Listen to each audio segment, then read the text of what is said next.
আসসালামু আলাইকুম viewers, Sabinus কিচেনে তোমাদের স্বাগত জানাই। সকালবেলা যদি এই রকম হাই প্রোটিন একটা ব্রেকফাস্ট থাকে আর তার সঙ্গে যদি ব্রেকফাস্টটা খুবই দারুণ সুস্বাদু খেতে হয়, তাহলে তো আর কিছুই লাগে না। পুরো সকালবেলাটা পুরো জমেই যাবে। আশা করছি তোমাদের খুবই ভালো লাগবে।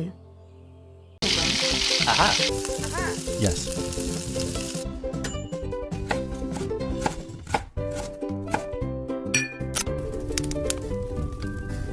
Wow. আমি আগের দিন রাতে আমি যে পরিমাণে চাল নেব সেই পরিমাণে আমি ছোলার ডাল নিয়ে নিচ্ছি এবং তার অর্ধেক পরিমাণ আমি বাদাম নিয়ে নিচ্ছি, আর অর্ধেক পরিমাণ যে পরিমাণে বাদাম নিয়েছি সেই পরিমাণে মুগ কড়াই নিলাম, আর 1 চামচ মেথি নিয়েছি।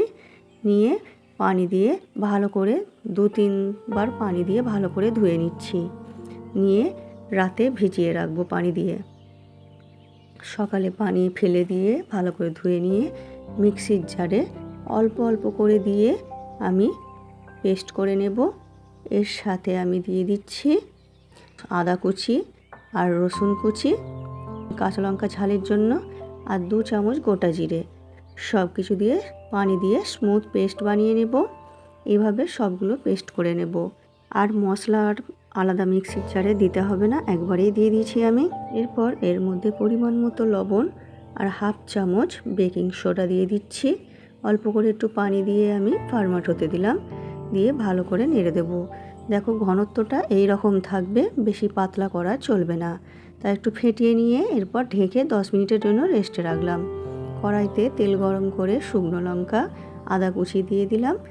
দিয়ে এরপরে ভাজতে ভাজতে এর মধ্যে এরপরে 1 চামচ সর্ষে দিয়ে দিচ্ছি, 1/2 চামচ হিং দিয়ে দিলাম, কারি পাতা দিয়ে দিচ্ছি।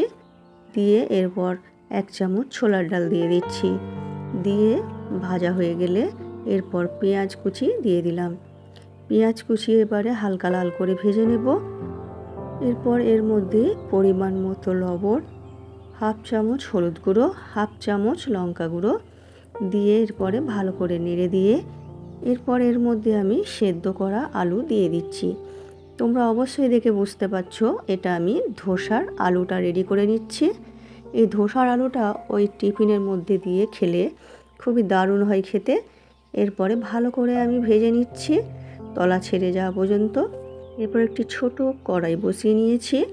এতে এবারে তেল ব্রাশ করে মিডিয়াম টু লো আঁচ করে দিয়ে প্রথমে 1 চামচ ব্যাটার দিয়ে এর মধ্যে ধোসার আলুটা আমি কিছুটা দিয়ে দিলাম 1 চামচ, দিয়ে আবার আমি কিছুটা দিয়ে এটা আমি ঢেকে দিচ্ছি পুরটা দিয়ে। এবার ঢেকে হতে দেব। 1 পিঠ হয়ে গেলে 1 পিঠ হয়ে গেলে উল্টে দেব। উল্টে দিয়ে আবার আমি কিছুটা তেল ব্রাশ করে দিচ্ছি সাদা তেল দিয়ে, এরপর ঢাকনা দিয়ে দেব। দিয়ে পুরো সেদ্ধ হতে দেব ভেতরটা। উল্টে পাল্টে আমি পুরোটাই ভেজে নিচ্ছি যাতে ভেতরের কাঁচা না রয়ে যায়। তাই সেইভাবে তোমরা ভেজে নেবে।